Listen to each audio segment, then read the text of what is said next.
नमस्ते बच्चों, आप सबका एएससी स्टार्टर में एक बार फिर से बहुत बहुत स्वागत है।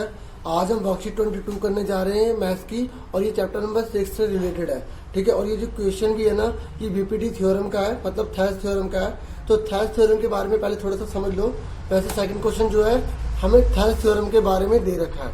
ठीक है, और थोड़ा सा समझ लो थेल्स थ्योरम होती क्या है। देखो, थेल्स थ्योरम ये कहती है कि अगर हम कोई ट्रायंगल ड्रॉ करते हैं और उस ट्रायंगल में किसी भी एक साइड के पैरेलल लाइन ड्रॉ करते हैं, जैसे मान लो मैंने ये साइड ले ली, इस लाइन के पैरेलल मैंने कोई लाइन ये ड्रॉ कर ली, और वो जो लाइन जो ड्रॉ करी है ना, वो लाइन बाकी दोनों जो साइड बचती हैं उसके किसी पॉइंट पर इंटरसेक्ट करती हैं, तो उसकी एक साइड पे बनने वाली रेशियो और दूसरे साइड पे बनने वाली रेशियो बराबर होगी। यही बीपीटी थ्योरम है। मतलब बीपीटी थ्योरम में कहते हैं कि अगर ये लाइन इसके पैरेलल है तो इसकी रेशियो और इसकी रेशियो आपस में बराबर होगी। कैसे? मान लो ये दे रखा है 10 और इसकी वैल्यू दे रखी है हमें 40। ठीक है, और यहाँ पर दे रखा है आपको 5 और यहाँ दे रखा है आपको 20। और अगर आपने डिवाइड करो, जैसे 0 से 0 कैंसिल हो गई और 5 बन जा 5 5 और 20, तो इस तरीके से 1/4 बराबर 1/4 आ रहा है, दोनों इक्वल आ रहे हैं ना। तो इसको ही कहते हैं बीपीटी थ्योरम।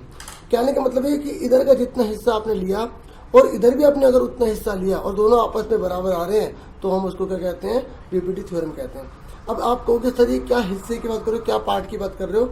मैं थोड़ा सा और आपको क्लियर कर देता हूँ। जैसे मान लो मैंने यहाँ पर तो 10 ले लिया, ठीक है, और यहाँ पर मैंने कितना लिया? 40 में 10 जोड़े 50। अगर मैंने यहाँ 10 लिया है, इधर वाला हिस्सा इतना लिया है, तो मुझे इधर की साइड भी इतना हिस्सा लेना पड़ेगा, यानी कि 5 लेना पड़ेगा। ठीक है, और इधर कितना हिस्सा लिया मैंने? पूरा 40 और 10 कितने हो गए? 50। तो इधर भी कितना आएगा? आप जोड़ लीजिए, 20 और 5 कितने हो गए? 25। अब आप इसको काट के देखिए, 0 0 कैंसिल हो गई, 1/5 आ गया। अब इसको काट के देखिए, 5 1 5 5 25 1/5 आ गया। तो आप देख सकते हैं यहाँ भी 1/4 आ रहा है और यहाँ भी 1/4 आ रहा है, और यहाँ पर 1/5 आ रहा है, भी 1/5 आ रहा है। आप ये नहीं कह सकते कि सर यहाँ तो 4 आ रहे थे और यहाँ 5 आ रहे हैं। यहाँ मैटर नंबर का नहीं कर रहा, यहाँ इक्वल की बात कर रहा है। किसकी बात कर रहा है? इक्वल की। तो यही बीपीटी थ्योरम है। उम्मीद करूंगा बीपीटी थ्योरम समझ में आ गई होगी। हालांकि जो इसका सेकंड क्वेश्चन है पूरा लिख के भी दिखाऊंगा। ठीक है, पहले कंसेप्ट बताना बहुत ज़्यादा जरूरी था प्यारे बच्चों। ठीक है, अब इस क्वेश्चन को हमें करना है। हमें क्वेश्चन में दे रखा है कि डीई जो है वो पैरेलल है बीसी के। देखो, अगर हमें डीई पैरेलल बीसी के दे रखा है तो हम ये लिखेंगे यूजिंग बीपीटी थ्योरम। ठीक है, थेल्स प्रमेय का प्रयोग करने पर। तो थेल्स प्रमेय क्या कहती है कि इधर की साइड की जो रेशियो है इधर की साइड की रेशियो के बराबर होगी। मैंने इधर हिस्सा लिया एडी और बटे में लिया मैंने डीबी इक्वल टू एई। मैं पता है ये हिस्सा क्यों कह रहा हूँ, क्योंकि एग्जाम में क्वेश्चन जरूरी नहीं है कि यहाँ एक्स और यहाँ 7.2 लिख दे। ऐसा लिख देगा, यहाँ पर लिख देगा एक्स और ये पूरी वैल्यू लिख देगा 7.2 पूरी। तो आपको अगर इधर 7.2 का पूरा हिस्सा ले रहे हो तो इधर भी आपको पूरा लेना पड़ेगा। मतलब अगर यहाँ पर पूरा दे रखा है और यहाँ पर 2 पार्ट दे रखा है तो आपको जोड़ के पूरा करना पड़ेगा।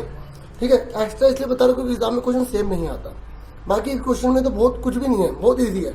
इधर आपने एडी लिखा, बटे में आपने डीबी लिया, तो इधर आपने एडी लिया ना, तो इधर आपको कौन सा लेना पड़ेगा? ए ले लिया।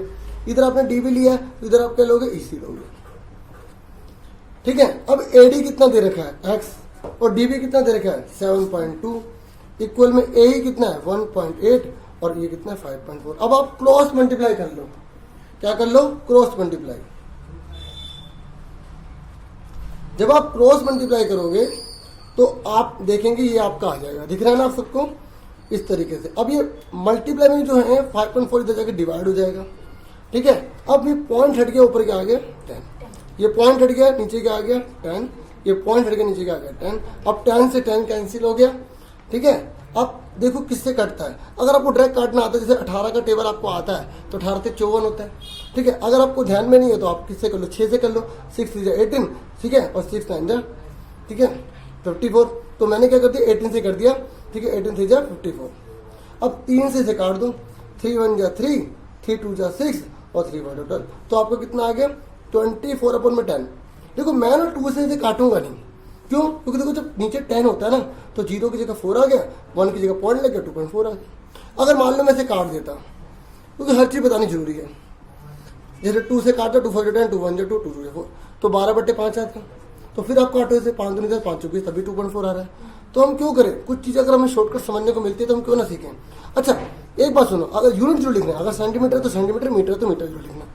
ठीक है, तो उम्मीद करूंगा आपको पहला क्वेश्चन जो अच्छे से क्लियर होगा। आप स्क्रीनशॉट अब ले सकते हैं। ठीक है, जल्दी से ले लीजिए।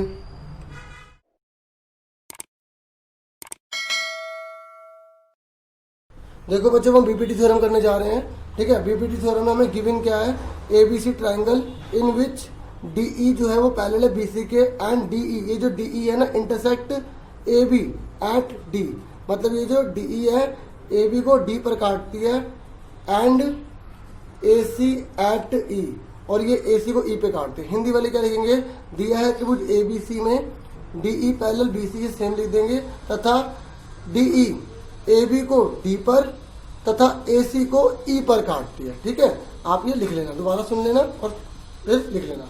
अब हमें टू प्रूव क्या करना है, हमें प्रूव क्या करना है, हमें प्रूव करना है कि, और हमें ये भी गिवन है बच्चों, डीई जो है वो पैरेलल है बीसी के।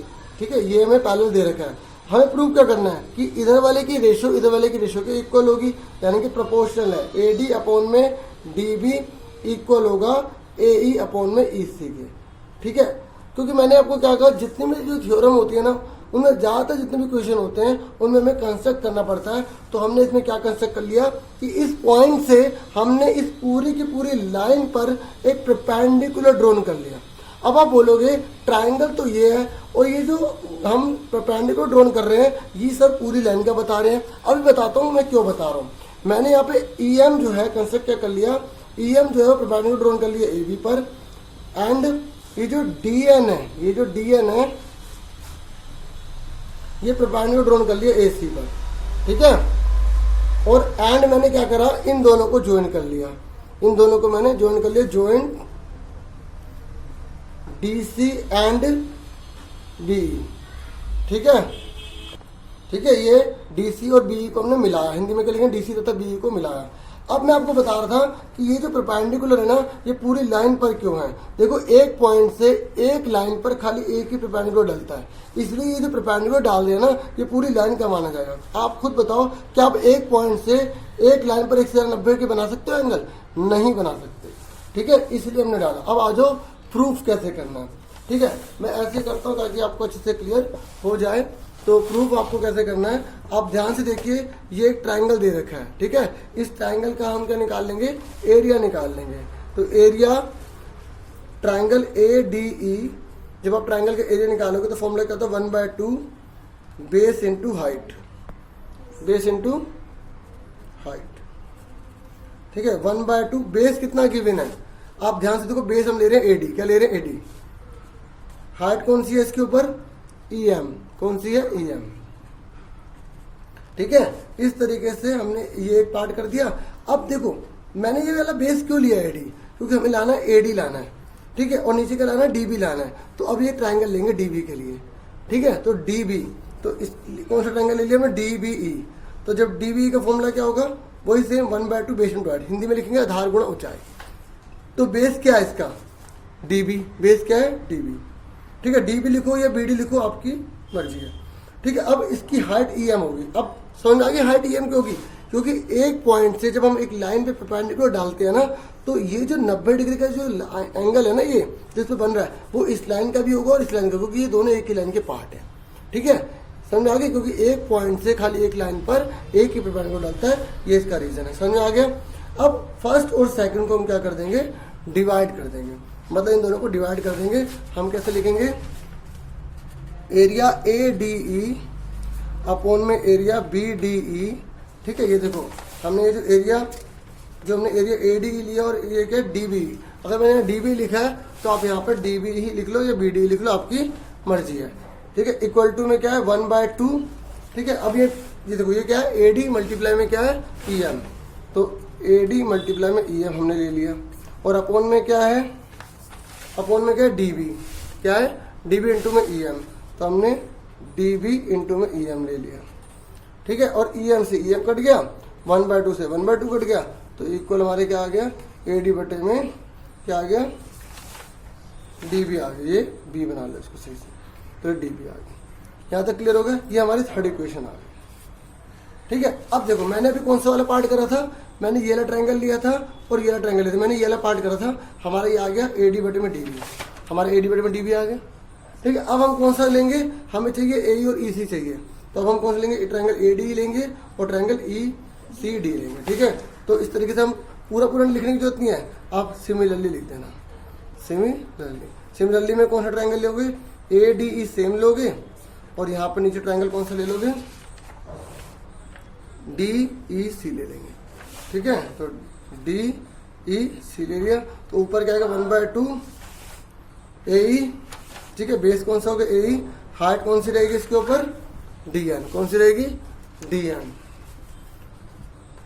ठीक है। हाइट कौन सी रहेगी इस पर, डी एन रहेगी। अपोन में आ जाए 1/2, ठीक है। और उसके बाद अब बताओ फटाफट कौन है इस पे बेस, ई सी, कौन सा है, ई सी।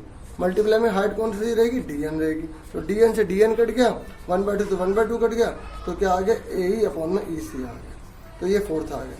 देखो हमारा ये भी आ गया ना, हमारा ये भी ए ई अपॉन में ई सी भी आ गया, ए डी में डी भी। क्या ये दोनों आने से क्या दोनों इक्वल हो जाएंगे क्या, अब दोनों को इक्वल करना। इक्वल कब होंगे, जब ये चीज इक्वल होगी तो ये चीज अपने आप इक्वल हो जाएगी।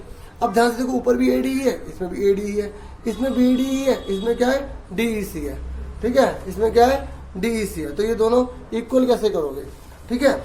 अब ध्यान से देखो, ये दोनों इक्वल कैसे करोगे, बी डी ई और डी ई सी को इक्वल कैसे करोगे, ये फॉर्मूला लगेगा 9th क्लास वाला, ठीक है। आपने पढ़ा होगा जब दो ट्राइंगल सेम बेस पर होते हैं, जैसे दोनों सेम बेस पर हैं और सेम पैरेलल के बीच में है, तो दोनों के एरिया क्या होगा, इक्वल होगा। तो इस तरीके से आप ये देख सकते हैं कि ये जो दोनों ट्राइंगल है, ये वाला ट्राइंगल और ये वाला ट्राइंगल, दोनों सेम बेस पर है और सेम पैरेलल के बीच में हमें दिया हुआ है ना, इसलिए दोनों के एरिया क्या होगा, इक्वल होगा। आपको स्टेटमेंट लिखनी पड़ेगी, वही लिखनी जो आपने 9th क्लास में लिखी थी, ट्राइंगल डी, ठीक है, डी ई सी लिख लो पहले, and triangle B D are on the same base and lie between, ये बिटवीन लिखा है, between the same parallel line, same parallel line. कौन सी पैरेलल लाइन है, कौन सी पैरेलल लाइन है, हमें दे रखा है, ये देखो D parallel B C, D parallel B C, D parallel B C, ठीक है। ये हमें गिवन है ना। तो इसका मतलब क्या हुआ, दोनों का एरिया बराबर होगा। अभी हिंदी में बता देता हूँ, बी डी, ठीक है, दोनों बराबर हो गए। अब एक बात सुनो, हिंदी में लिखोगे त्रिभुज डी ई सी तथा त्रिभुज बी डी ई दोनों एक ही आधार, एक ही आधार कौन सा है, आप लिख लो, दोनों का एक ही आधार कौन सा है,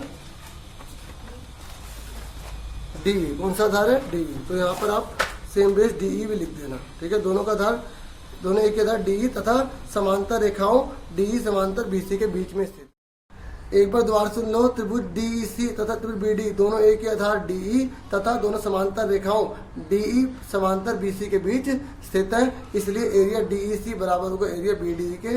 और ये हमारी क्वेश्चन आ गई 5th, तो हम सीधा लिख देंगे from 3rd, 4th and 5th, ये दोनों बराबर। देखो अगर ये दोनों बराबर हो गए तो ये दोनों भी बराबर हो गए, इसलिए हमारा आंसर क्या आ गया, ए डी बटे में डी बी इक्वल होगा ए ई बटे में ई सी, ठीक है। इस तरीके से हमारा आंसर आ गया हैंस। तो उम्मीद करूँगा आपको क्लास काफ़ी इन्फॉर्मेटिव लगी होगी। बाकी कोई कमी हो तो प्लीज़ ज़रूर बताएं, ठीक है, मैं उसको सुधारने की कोशिश करूँगा।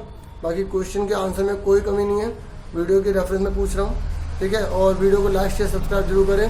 Thank you for watching.